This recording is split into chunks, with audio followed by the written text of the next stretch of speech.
السلام علیکم سامعین، 28 ربیع الاول اور 14 اکتوبر ہے۔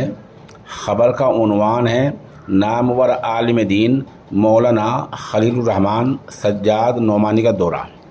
اس خبر کے لیے تحصیل جانسٹ سے مولانا شاہ عالم سکندر پوری ہمارے رابطے میں ہیں۔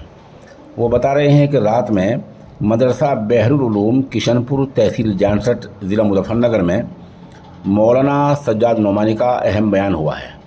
اس ادارے کے محتم ہیں مولانا سید الزما قاسمی، جنہوں نے حاضرین کا شکریہ ادا کیا ہے۔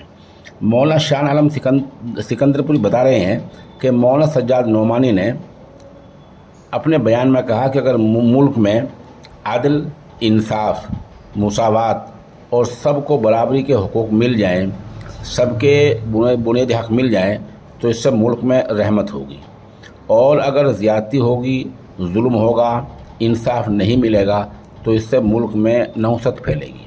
مولانا نعمانی نے نوجوانوں کو تلقین کی کہ وہ اپنے لیے نشان راہ طے کریں، اور ایسا نشان راہ طے کریں جس پر ہمارے بڑے چل کر گئے ہیں، یعنی سنت کی پوری پیروی ہو، فرائض کی پابندی ہو، کسی کی حق تلفی نہ ہو۔ یہاں جو اجلاس میں لوگ شریک ہوئے ہیں، مولانا منظور اور مفتی فرید، مفتی نوید، مولانا ابو ہریرہ، ڈاکٹر عبد الصمد وغیرہ کے نام قابل ذکر ہیں۔ موقع کی 2-3 ویڈیو اور چند تصاویر پیش خدمت ہیں۔